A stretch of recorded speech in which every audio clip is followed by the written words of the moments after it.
আজি আমি আমাৰ ষ্টুডিঅ'লৈ আমন্ত্ৰণ কৰি আনিছোঁ কোকৰাঝাৰ লোকসভা সমষ্টিৰ কংগ্ৰেছ পাৰ্টি শব্দ ৰাভা দিৱস। এয়া মোৰ লগত শব্দ ৰাভা দিৱস আছে। কিমান প্ৰতিশ্ৰুতি আৰু কিমান সম্ভাৱনালৈ আপুনি এইবাৰ নিৰ্বাচনী যুঁজত অৱতীৰ্ণ হৈছে?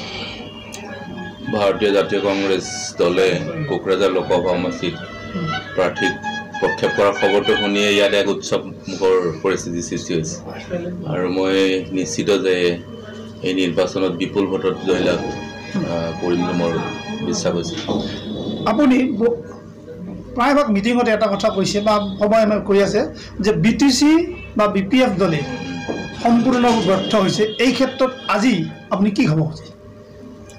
কথাটো আজি BTCৰ যিখন উন্নয়নৰ ছবি, সেইখন ছবি চালে তাৰ প্ৰমাণ পোৱা যায় যে ইয়াত কোনো বিকাশ হোৱা নাই, কেৱল দুৰ্নীতি ভ্ৰষ্টাচাৰ। আৰু ইয়াত কেৱল যে দুৰ্নীতি ভ্ৰষ্টাচাৰে হৈছে এনেকুৱা নহয়, BTCৰ এটা প্ৰজন্ম সম্পূৰ্ণভাৱে ধ্বংস হৈ গৈছে। তেওঁলোকৰ যি ৰাজনীতি, টকা পইচা মদ মাংসৰ যি ৰাজনীতি, সেইটোৱে মানে বৌদ্ধিকভাৱে মানুহখিনি পংগু কৰি দিছে। বিশেষকৈ যুৱ প্ৰজন্ম আজি কেৱল এনে ধন বা টকা পইচা এইবিলাক লৈ ব্যস্ত। গতিকে মানসিকভাৱে তেওঁলোকক এটা জেনেৰেশ্যনক নিশেষ কৰি দিছে।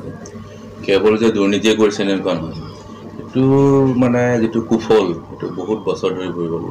আমি ইয়াৰ এটা পৰিৱৰ্তন বিচাৰোঁ।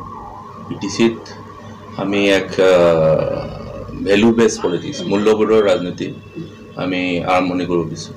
আৰু নৱহৰণীয়ে যিটো বড়োৰ যিটো বিভাজনৰ ৰাজনীতি কৰি আছে, সেই সম্পৰ্কত সেই ৰাজনীতিৰ কথাটো আহিবই। লগতে তেখেতে 5 বছৰ কাল যি সাংসদ হিচাপে থাকিল, সেই সম্পৰ্কত আপুনি সফল নে বিফল এই সম্পৰ্কত চমকি গ'ল? বৰ্তমানৰ সাংসদগৰাকীয়ে ইজ এ কনফিউজড মেন। তেওঁৰ কি ইছ্যু তেওঁ নিজে নাজানে। যোৱাবাৰ যিটো মৌলিক ইছ্যু লৈ পেলাই তেওঁ MP হৈ জয়লাভ কৰি গ'ল, সেই ইছ্যুবিলাক লৈ এবাৰো তেওঁ পাৰ্লিয়ামেণ্টত মাত নামাতিলে। পুনৰবাৰ তেওঁ বড়ো কথা কয়, ৰান্ধনিক ওচৰতে জোল খোৱাৰ যিটো প্ৰৱণতা, কিন্তু সেইটো ৰাইজে ইতিমধ্যে বুজি পাইছে। য'তে গৈছে তাতে ৰাইজে তেওঁক বাধা দিছে। তেওঁৰ নিৰ্বাচনী অফিচ খুলিব পৰা নাই। এতিয়া কথা কি, কিছুমান নম্বৰৰ মানুহে তেওঁক বিকল্প হিচাপে বড়োৰ বিকল্প হিচাপে তেওঁক গৈছিল, কিন্তু এতিয়া আপুনি অহাৰ লগে লগে সেই যিটো নৱহৰণীয়াৰ ভোট বেংকত আপুনি খহনীয়াৰ সৃষ্টি কৰিব পাৰিব বুলি আপুনি বিশ্বাস কৰে? খহনীয়া নহয়, আমি মানে massive mandate specially from the number of people এটা বিপুল মানে সঁহাৰি পাইছে। নৱহৰণীয়াৰ ক'তো গণভিত্তি নাই। সেই জেগাত আপুনি সোমাইছে। আৰু কেৱল বড়োই নহয়, বড়ো মানুহৰ মাজতো আমাৰ গ্ৰহণযোগ্যতা, কংগ্ৰেছ দলৰ গ্ৰহণযোগ্যতা দিনক দিনে বাঢ়ি গৈছে। কংগ্ৰেছ দল একমাত্ৰ ৰাজনৈতিক দল যিটো ৰাজনৈতিক দলে সকলো জাতি, সকলো ধৰ্মত বিশ্বাসী মানুহৰ কাৰণে স্পেচ আছে। গতিকে আমাৰ দলৰ লগত সকলোৱে আছে, কেৱল অনাবৰ বা তেনেকুৱা নহয়। সদস্যত আপোনাক এটাই প্ৰশ্ন সুধো, চমুকৈ কৰিছোঁ যে শব্দ ৰাভাক মানুহে কিয় ভোট দিব লাগে? মই BTCত গণতন্ত্ৰ পুনৰ প্ৰতিষ্ঠা কৰাৰ কাৰণে প্ৰতিশ্ৰুতি দিছোঁ।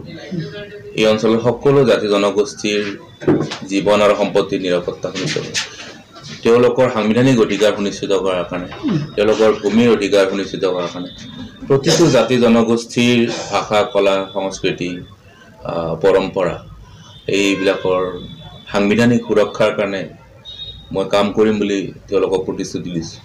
গতিকে নিশ্চিতভাৱে ৰাইজে মোক সঁহাৰি জনাব, ভোট দিব আৰু মোক জয় কৰি দিল্লীলৈ পঠাব, যাতে দিল্লীত গৈ মই তেওঁলোকৰ সাংবিধানিক সুৰক্ষাৰ কাৰণে মই কাম কৰিব পাৰোঁ।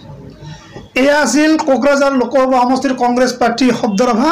তেখেতৰ কথাখিনি আপোনালোকে শুনিলে। আমি আশা কৰিছোঁ পৰৱৰ্তী সময়তো এনেধৰণে আমাৰ প্ৰতিদ্বন্দ্বীসকলক আমাৰ মাজলৈ আনি আপোনালোকৰ লগত চিনাকি কৰাই দিম। ধন্যবাদ, নমস্কাৰ। Thank U.